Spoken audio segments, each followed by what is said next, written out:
안녕하세요. 한국 오라클 정혜원입니다. 오늘은 OCI의 DBCS를 생성하고 데이터 가드를 이용해서 온프렘에 있는 데이터베이스를 DBCS로 복제하는 DR 구성을 실습해 보도록 하겠습니다. 우선 데이터 복제를 위해서 일반 데이터 가드와 액티브 데이터 가드 이 두 가지를 사용할 수가 있는데요. 이 두 개는 공통적으로 액티브 스탠바이 구성을 할 때 용이하다는 점, 그리고 액티브 스탠바이의 DB 버전이 동일해야 된다는 점, 그리고 DB의 작업 내용을 기록하는 리드 로그를 이용해서 동기화를 한다는 점, 그리고 평소에 스탠바이 DB를 사용하지 않을 때는 액티브보다 작게 쉐입을 설정할 수 있다는 점을 들 수가 있습니다. 이 두 개의 차이점으로는 DBCS 기준으로 DB 에디션의 차이, 그리고 스탠바이 DB를 데이터 복제 중에 오픈해서 사용을 할 수 있느냐 없느냐의 차이를 들 수가 있는데, 오늘 실습에서는 데이터 가드로 실습을 해보도록 하겠습니다. 오늘 구성할 아키텍처입니다. 저는 온프렘 환경을 OCI의 VM을 이용해서 실습을 할 거고, 온프렘에 있는 DB를 연결할 경우에는 IPsec VPN을 이용하거나 전용선을 이용해서 OCI의 DBCS와 연결하는 작업이 필요할 수 있습니다. 일단은 DBCS 기준으로 엔터프라이즈 에디션이면 데이터 가드를 쓸 수가 있는데, 추가적으로는 온프렘 DB에서 파티셔닝 기능을 쓰고 계시다면 에디션이 하이 퍼포먼스로 올라갈 수가 있습니다. 이제 데이터 가드 실습을 한번 해보도록 하겠습니다. 왼쪽은 데이터 가드의 프라이머리가 될 데이터베이스가 깔려 있고 VM에다가 DB를 설치를 해 놓은 상태입니다. 지금 DB는 떠 있는 상태인 것을 확인하실 수가 있습니다. 그리고 오른쪽은 DBCS로 구성을 했습니다. 서버 이름은 프라이머리로 되어 있지만 이 서버를 스탠바이로 사용을 해보도록 하겠습니다. 간단하게 두 DB의 상태와 인스턴스 정보를 확인하고 넘어가도록 하겠습니다.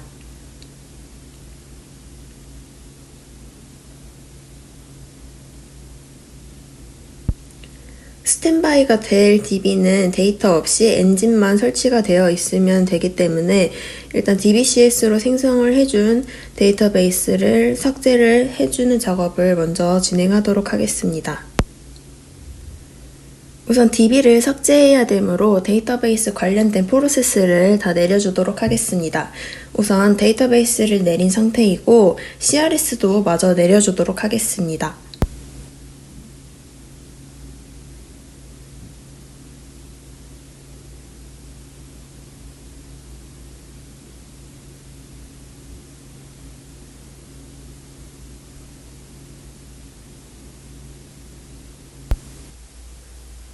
데이터 가드 설정을 위해서 프라이머리 DB의 SP 파일을 P 파일로 변환을 해주도록 하겠습니다. 오라클 홈 밑에 있는 DBS 디렉토리에 가서 P 파일을 열어보면 해당 내용들이 적혀 있습니다. 그 밑에 추가로 데이터 가드에 대한 설정 값을 추가해 주도록 하겠습니다.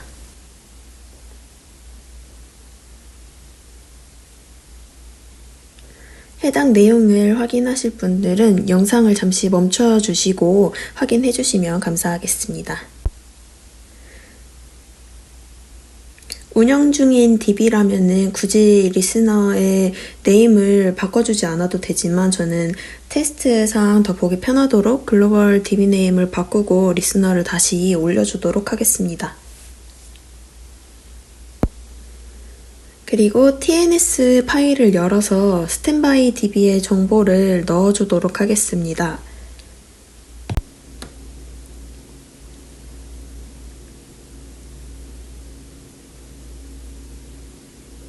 그 다음은 변경된 P 파일을 적용할 수 있도록 프라이머리 DB를 재기동해 주도록 하겠습니다.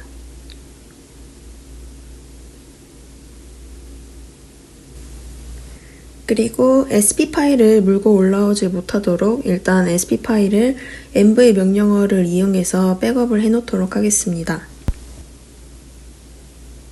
그리고 SQL 플러스에 접속해서 DB를 한번 올려보도록 하겠습니다. 파라미터가 중복된다고 나오고 중복되는 파라미터 하나를 주석 처리하고 다시 올려보도록 하겠습니다.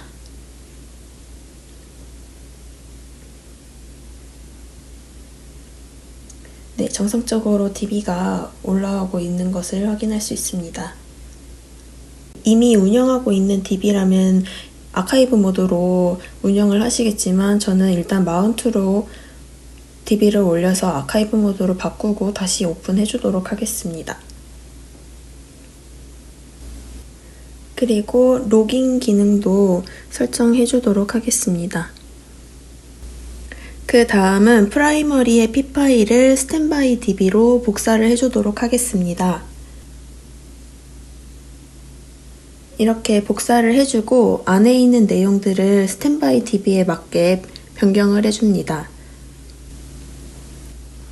일단 컨트롤 파일이 없는 상태이므로 주석 처리를 해주고 밑에 설정했던 데이터 가드 파라미터들의 프라이머리와 스탠바이 DB를 뒤바꿔서 설정을 변경해 주었습니다. P 파일에 선언해 놓은 것과 같이 OD 파일이나 아카이브 파일, 데이터 파일들이 떨어질 수 있도록 디렉토리를 만들어 주었습니다.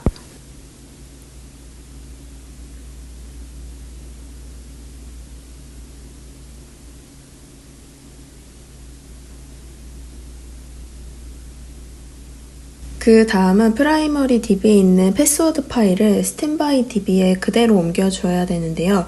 저는 OCI의 버켓을 이용해서 쉽게 옮겨주었습니다. 보통 프라이머리가 온프렘에 있으실 텐데 그럴 경우에는 FTP를 이용하시거나 로컬로 다운받아서 버켓에 올리시고 wget 명령어를 이용해서 DBCS에서 다운받으시면 편리하게 옮기실 수가 있습니다.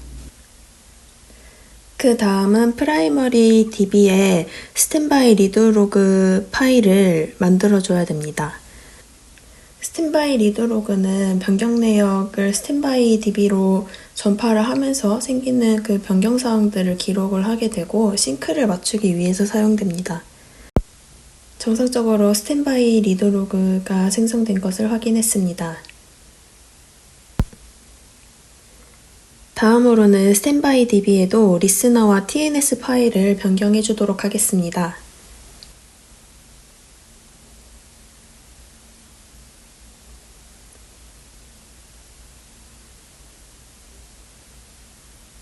프라이머리의 리스너를 복사해서 호스트만 변경해 주고 수정해 주도록 하겠습니다.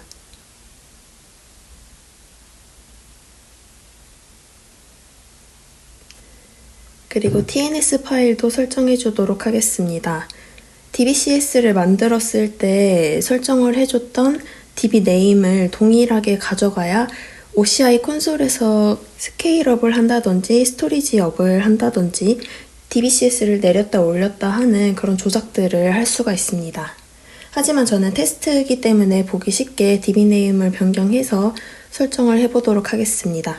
네, 설정한 값들은 밑에 정보를 적어놨는데 화면을 잠깐 스탑하시고 확인하시면 될 것 같습니다. 리스너를 올려주도록 하겠습니다. 그리고 DB를 노마운트로 올려줘야 되는데 DBCS를 설정을 하고 노마운트로 올리게 되면 해당 에러가 떨어지게 됩니다. DBCS를 생성하면 RAC가 켜져 있는 상태로 생성이 되기 때문에 저는 싱글 DB로 사용할 거여서 RAC를 오프하고서 다시 올려보도록 하겠습니다. 일단 리링크를 먼저 해줍니다.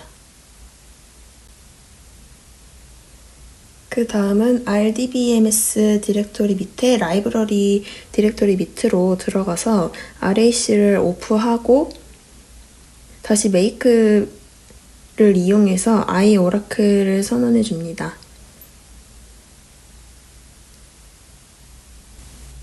완료가 됐고 이제 DB를 다시 노마운트로 올려보겠습니다. 여기까지의 DB 상태를 확인하고 서로의 DB에 통신이 잘 되고 있는지 확인을 해보도록 하겠습니다. 먼저 프라이머리 DB에서 스탠바이 DB로 SQL 플러스를 이용해 접속을 해보도록 하겠습니다. TNS의 내용을 적어줬기 때문에 접속할 아이디 뒤에 골뱅이를 붙이시고 TNS 파일에 적어줬던 이름을 그대로 적어주시면 잘 접속이 됩니다. 스탠바이 DB에 잘 접속이 된 것을 확인할 수 있고 스탠바이 DB에서도 프라이머리로 접속을 한번 해보도록 하겠습니다. 똑같이 SQL 플러스를 이용해서 프라이머리 DB로 접속을 해보면 이렇게 TNS 에러가 발생할 때가 있습니다. 그러면 TNSPing 명령어로 접근을 해봤을 때 똑같은 에러가 발생하는 걸 확인할 수 있는데요. 이럴 경우에는 리눅스 방화벽에 의해서 통신이 차단되는 경우가 많이 있습니다. 저는 systemctl 명령어를 이용해서 방화벽을 내려주고 다시 테스트를 했더니 잘 통신이 되었습니다. 이제는 설정이 완료됐고 rman 명령어를 이용해서 싱크를 맞추는 것을 보여드리겠습니다. rman에 접속해서 컨트롤 파일 오토 백업을 ON으로 설정을 해줍니다. 그리고 그 다음은 컨트롤 파일 오토 백업 포맷을 설정을 해줍니다. 그리고 채널 디바이스 타입 포맷도 변경을 해줬습니다. 다음은 rman 명령어를 이용해서 auxiliary 설정을 해주게 됩니다. 스탠바이 DB가 될 DB를 접속을 하는 과정입니다.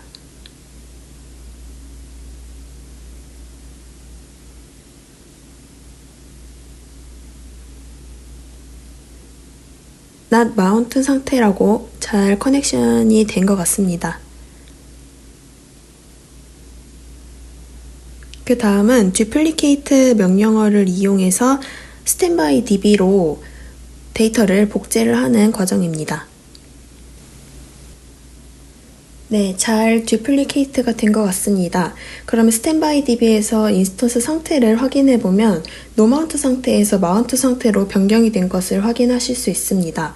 이렇게 되면 정상적으로 복제가 되고 있다는 것을 알 수가 있습니다. 다음은 DGMGRL이라는 커맨드 라인 인터페이스를 이용해서 싱크를 맞추는 작업을 수행해 보도록 하겠습니다. 우선 데이터 가드 컨피규레이션을 만들어주고 프라이머리 DB를 선언을 해줍니다. 그 다음 컨피규레이션을 리네이블 해줍니다. 그 다음은 add 데이터베이스를 이용해서 스탠바이 DB도 설정을 해줍니다.